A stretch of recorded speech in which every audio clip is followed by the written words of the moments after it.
ఏం శివయ్యా? అదేమిటి పట్టపగల్లో చందమామ గురించి పాడుతున్నావు? అడుగో వచ్చాడుగా. ఎక్కడా? ఏడి? నువ్వే.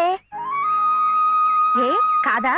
గుండ్రటి మొహం, చక్రాల్లాంటి కళ్ళు, ఎన్నెలల్లే నవ్వు. అయితే పాడుకో.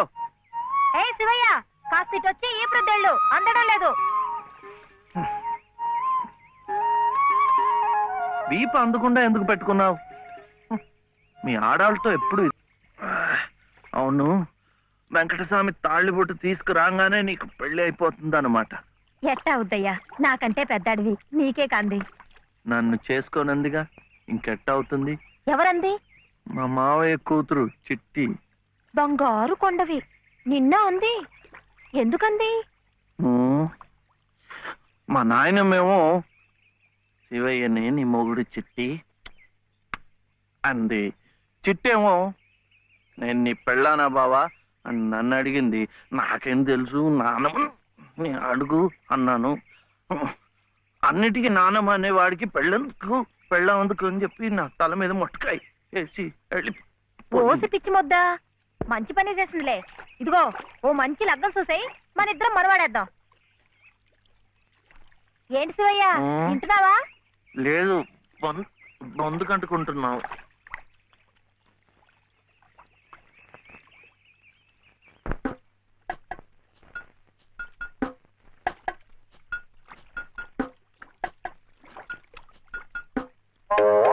ఏం శివయ్య, పెళ్ళనగానే చేతికేదో కరెంట్ వచ్చినట్టుగా ఉంది. కరెంటే కర్మ, మను అయితే మన ప్రేమ పట్టపగ్గాలు ఉండవు. ఊరి సచ్చినోడా నువ్వా? ఎల్లెలో ఏటే సుబ్బులు, చెయ్యి మారగానే సాకు తగిలిందటే చుట్టుకున్నావు. పట్టేవాళ్ళ బుద్ధేంటో ఆ చెయ్యి వాటంలోనే తెలిసిపోద్ది. అమ్మా!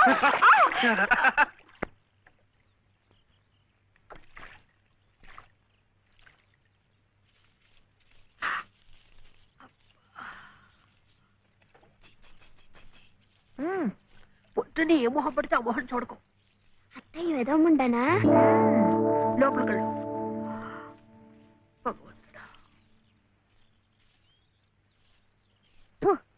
పొద్దున్నే నీకెందుకులే మా పళ్ళు, అవి అక్కడ పడేసి లోపలికళ్ళు. పర్వాలేదు లేదునా, ఇందులో తప్పే ఉంది. తప్పే ఉంది అని నిలదీసి అడిగితే నేనేం చెప్పను? నిన్న పొద్దున్నే నీ మొహం చూశాక ఆ పక్కింటి ఆయన కాలు జారి పడ్డాయట. వాళ్ళ ఆవిడ ఒకటే తిట్టిపోసింది. పొద్దునే లేచి ఎవరైనా కాస్త మంచి మొహం చూడాలనుకుంటారు పాపం. ఏమే నీళ్ళు, నువ్వు వెళ్ళి కాస్త కాఫీ పని చూడమ్మా, వెళ్ళు.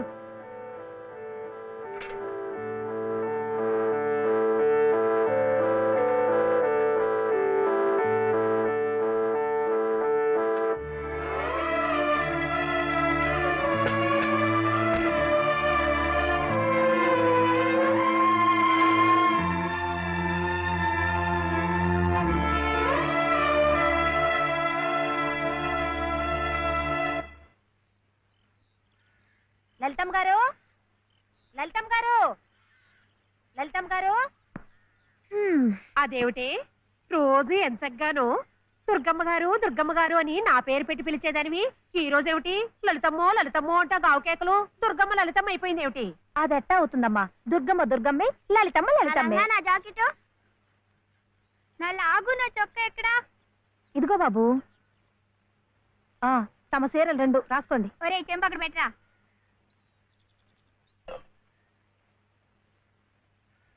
రా బాబు, ఇదిగో మీ అమ్మగారివి 6 చీరలు. ఇదిగో ఉన్నాయి, ఇవి నీ చట్లు నిక్కర్లు, జాగ్రత్తగా పట్టుకెళ్ళు. అమ్మో అమ్మో అమ్మో, ఇన్ని బట్టలే? మొగుడుతో కాపురం చేసే నేనే ఒంటి మీద బట్ట రాటి మీద బట్టతో అఘోరిస్తున్నాను. మొగుడు లేని ఇవిడి గారికి అమ్మా రేవు 6 చీరలే. ఇట ఈ స్త్రీలకి ముస్త్రీలకి ఆయన గారి సంపాదన అంతా తగలేస్తే నేను నా బిడ్డలు అడుక్కు తినాల్సిందే. చిచ్చి మీ బట్టలే అనుకున్నాను, నీ మనసు కూడా నీరకాయ పట్టి మురికెత్తిపోయింది. ఒక్కసారి మీ ఆయన గారు ఉడకేసి ఇస్త్రీ చేస్తే నా స్వామి రంగా. ఏమిటే గొడుగుతున్నావు? అబ్బే ఏం లేదమ్మా. అయినా మీరు కూడా ఏందమ్మా, దేవుడు ఏదో చిన్న చూపు చూడబట్టి ఆవిడ మీ ఇంటికి వచ్చింది గాని నిన్నటిదాకా ఆవిడ లక్షణంగా బ్రతికిన మనిషేగా. అంటావు మధ్యలో నీ సమయం పోయింది. బట్టలు ఎక్కువేస్తే డబ్బు బాగా గుంజొచ్చని నీ ఆలోచన. ఆవిడ గారి బట్టలకి మీరేం డబ్బు ఇవ్వక్కర్లేదులేండి. పుట్టెడు కష్టంలో ఉంది. ఆవిడికి ఈ పాటి సాయం చేస్తే పుణ్యమైనా దక్కుద్ది. ఆహా, అంత పుణ్యం కావాలంటే నీ కొంపకి తీసుకెళ్లి నెత్తిన పెట్టుకు పూజించు ఈ సంతని. ఆవిడ రావాలే గాని ఆ మాత్రం అన్నం పెట్టలేకపో. మా కొంపలు ఇరుక్కు కావచ్చు కానీ మా మనసులు ఇరుక్కావు. మనసులు గుండెలు కోసి పెడితే సంతోషపడే ఘటాలు కావు. ముక్కుద్దులా మేపినా మనుషుల్ని పీక్కు తినే రకాలివి. అమ్మా అమ్మ అన్నం పెట్టవా? వచ్చి భుంచొద్దు గాని పద, బడికి టైం అవుతుంది. ఏమ్మా, పిల్లాడికి అన్నం పెట్టకుండానే స్కూలుకు పంపుతున్నావు? మాటంటేనే మూతి విరుపులైతే చాలా కష్టం. ఈ పూటైతే మాన్పించావు. మధ్యాహ్నం తప్పుతుందా, సాయంకాలం తప్పుతుందా, రాత్రికి తప్పుతుందా? ఈ ఒక్క పూట అలా చేస్తే మాకేం మిగిలేదు లేదు. శుభ్రంగా కూర్చోపెట్టి వెళ్ళవయ్యా, వెళ్ళు. అది కాదు దినా, నిన్న పొద్దున అన్నం తిని కక్కుకున్నాడు, అందుకని. పడ్డలేదంటే ఇడ్లీలు బొడ్లీలు చేస్తాననుకుంటున్నావేమో. 3 రోజులు అన్నమైనా కుండలో వేస్తే ఎగబడి తింటారు నా బిడ్డలు. వీడు అలవాటు చేసుకుంటాడు వదినా.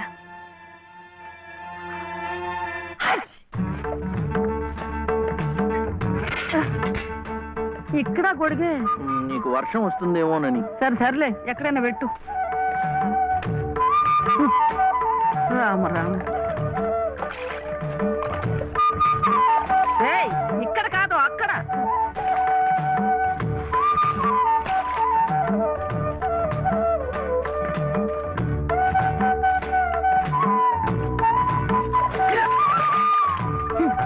రామచంద్ర,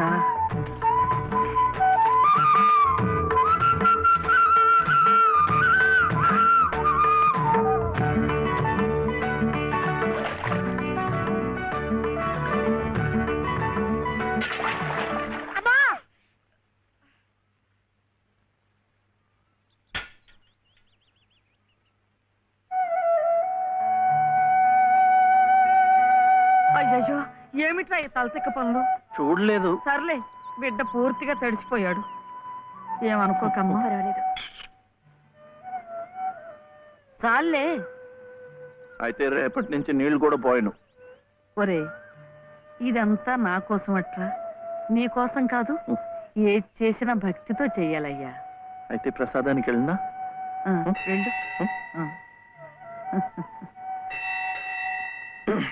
ఓం రాజాతిరాజాయ ప్రసహ్య సాహినే నమో వయం వై శ్రవణాయ కుర్మహే సమే కామాం కామ కామాయ మహ్యం కామేశ్వరో వై శ్రవణో దదాతు. ఇంకా నైవేద్యం కాలేదురా. శ్రవణో దదాతు.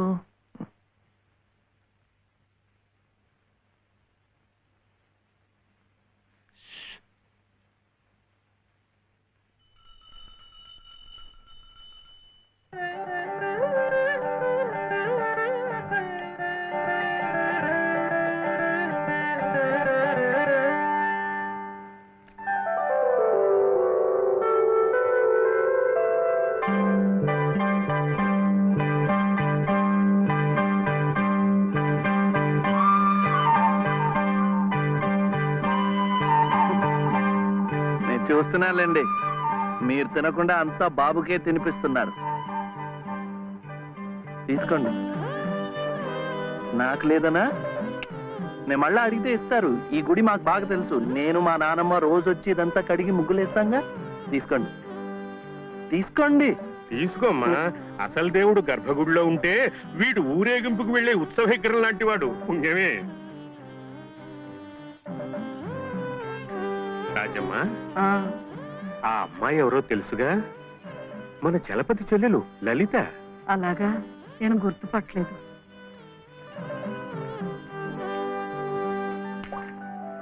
నిన్ను గుర్తుపట్టలేకపోయానమ్మా. ఏమనుకోకు. ఏమిటో మనిషికి ఒక చింత పెడతాడా దేవుడు. గంగిగోవు లాంటి మీ అన్నయ్యకి ఆ మహాతల్లి మీ వదిన ఎలా దొరికిందో. వస్తానండి. పదమ్మా. చూడమ్మా, ఇంత చిన్నతనంలోనే నీకొచ్చిన కష్టం సామాన్యమైంది ఏం కాదు. ఇలాంటప్పుడే మనసు చిక్కబట్టుకోవాలి. నేను ఎన్ని ఎదురు దెబ్బలు తిన్నానంటావు? కళ్ళ ముందే కాపురం చేస్తున్న కూతురు పోయింది. కొడుకు కోడలు పోయారు. చిన్నతనంలో జరిగిన ప్రమాదంలో మెదడికి దెబ్బ తగిలి నా మనవడు ఇలా అయిపోయాడు. ఇవన్నీ తట్టుకుంటూ మందులు మాకులు తింటూ ఇంకా బ్రతికుండాలనుకుంటున్నానంటే ఎందుకంటావు? నా మీద ఆధారపడ్డ వాడి కోసం, నా మనవడి కోసం. భగవంతుడా, వాడి బుద్ధి పెంచకపోతే పోయే, ఏ కల్మషం ఎరగని ఆ పసితనాన్ని అలాగే ఉంచు. చెప్పింది చేసే పట్టుదల, దీక్ష అవైనా ఇచ్చావు, అంతే చాలు అని రోజుకొక్కసారి ఆ దేవుడికి గుర్తు చేయటానికి ఈ కట్టిని ఇలా ఉంచాను. అమ్మా స్కూల్కి వెళ్ళొద్దు. చాదస్తం అనుకోకపోతే ఒక్క మాట చెప్తాను తల్లి.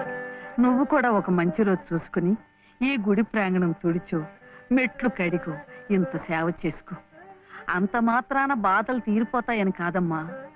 ఆ భగవంతుడి అనుగ్రహం ఉంటే ఈ కష్టాల సముద్రంలో పడి కొట్టుకుపోకుండా కనీసం మోకాటి లోతునైనా సాగిపోగలమని.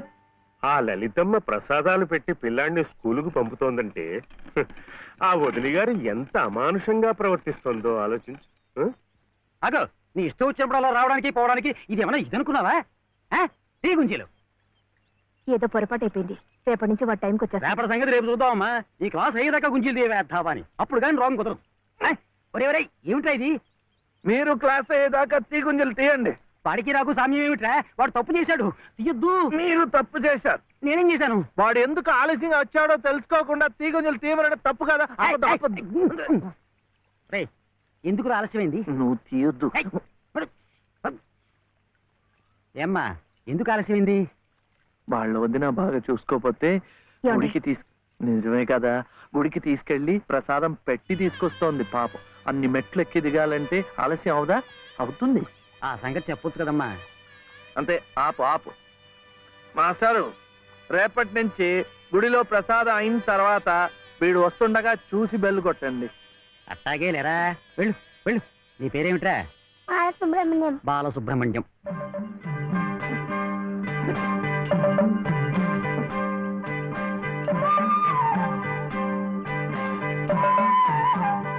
తెలిసిందిలేండి, మీ పేరు లలిత, నా పేరు చెప్పునా వీర వెంకట సత్య శివసుందర రామయ్య. మీ పేరులో 3 అక్షరాలే, లలిత. నా పేరులో 3 ఉన్నారు. వీర వెంకట సత్య అన్నవరం స్వామి, శివ నేను, సుందరరామయ్య మా తాతయ్య. మరి మీ పేరులో ఎవరున్నారు? ప్రస్తుతానికి నేను, మా బాబే.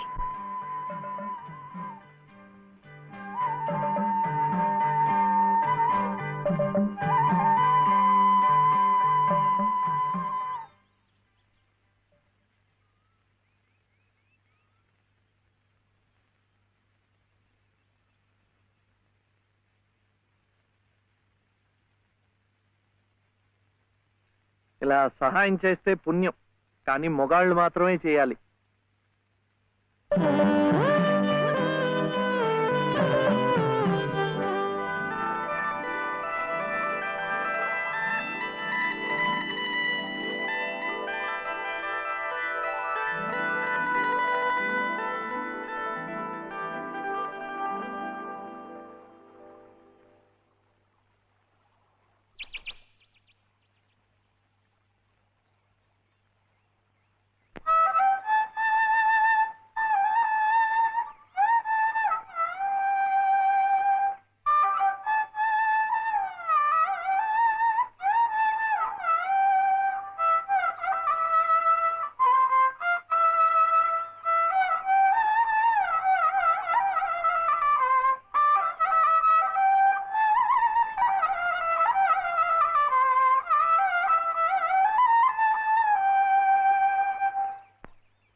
ఇది మా నానమ్మ పాడేది.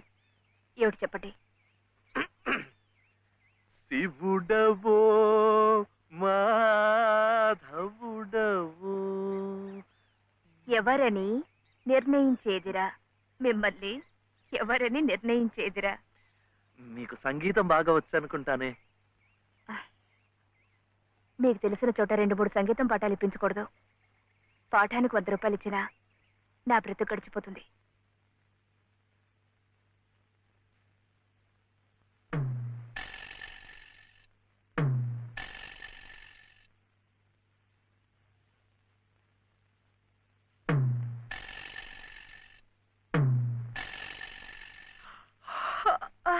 ఏమిటి ఏమిటి అప్పుడే ఆవలింతలు? పెళ్లినాడు హోమం చుట్టూ తిరుగుతుంటే పురోహితుడు చెప్పాడు కాబట్టి తిరుగుతున్నారనుకున్నాను. తెల్లవారులు మంచం చుట్టూ కూడా అలాగే తిరుగుతారని నాకేం తెలుసు? పాడుగాను బుద్ధి. తిరుగుతున్నానంటే ఏ కోణంలో చూస్తే నువ్వు అందంగా ఉంటావో చూస్తున్నా. నా అందం చూడటానికి ఈ జన్మ సరిపోతుంది. నా కడుపు పండటానికి మరో జన్మ పడుతుంది. పడితే పట్టని ఏమిటి? అన్ని జన్మలకి నేనే నీ మొగుణ్ణి. మావయ్య దిగు దిగు దిగు. అలా చూడకూడదు రాత్రిపూట. ఏమిటయ్యా రా. మధ్యలో వాడిందికే నువ్వు కూర్చో. నువ్వు వెళ్ళరా, వెళ్ళు. ఇవ్వు.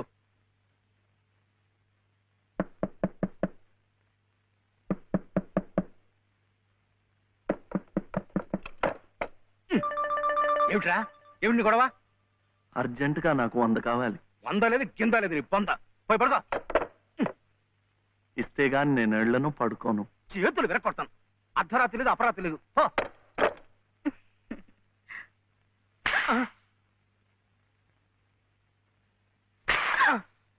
అల్లుడు ఏమిటండి మీరు కిటికీ? అది కాదయ్యా, ఇందాకాడేదో నేను అడిగినట్టున్నాడు. నువ్వేమో కాదన్నట్టుకున్నావు. అందుకన్నాడు కొరడా ఇచ్చుకొని రక్తాలు వచ్చేలా కొట్టుకు చేస్తున్నాడు. సావనివ్వండి, నేను లొంగను. అయితే నేను ఈ ఘోరం చూడలేను. నేను ఇప్పుడే గోదాట్లో దూకు చేస్తా. ఉండు నాన్న, నీతో పాటు నేను కూడా తూగి చచ్చిపోతాను. ఆగు. పగలు లేదు రాత్రి లేదు, ఒకటి ఈతర పోటీలు ఇద్దరికి. రాడు చూడాడు ఎలా కొట్టుకి దిగిపోతున్నాడు. అయినా ఆడు అడిగింది లచ్చలా కోట్ల ఓ కొంద. మీకు 100లాగా కనిపిస్తున్నాడు మీ బొంద. ఇలా 10 సార్లు 10 వందలు ఇస్తే ఎన్ని వందలు అవుతాయి నా బొంద? ఇలా ఇప్పటికిప్పుడు కావాలంటే చిల్లర ఎక్కడి నుంచి తీసుకోవాలి బొంద? ఇదిగో బాబు వందా. అలా కొట్టుకోకూడదమ్మా.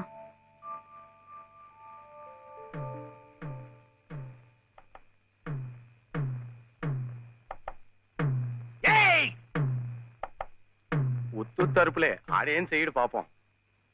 కానివరే, ఇంత గొడవ చేసి 100 రూపాయలు ఇచ్చుకున్నావు కదా, దేనికి? సంగీతం నేర్చుకోవడానికి. అందులో సగం నేను నేర్పుతా. ఏం సగం ఇస్తే సగమే నేర్పుతానేనా? మరి మీకిస్తే ఆవిడకి సహాయం చేసినట్టు ఎలా అవుతుంది? ఆవిడెవరు? లలితమ్మ గారు.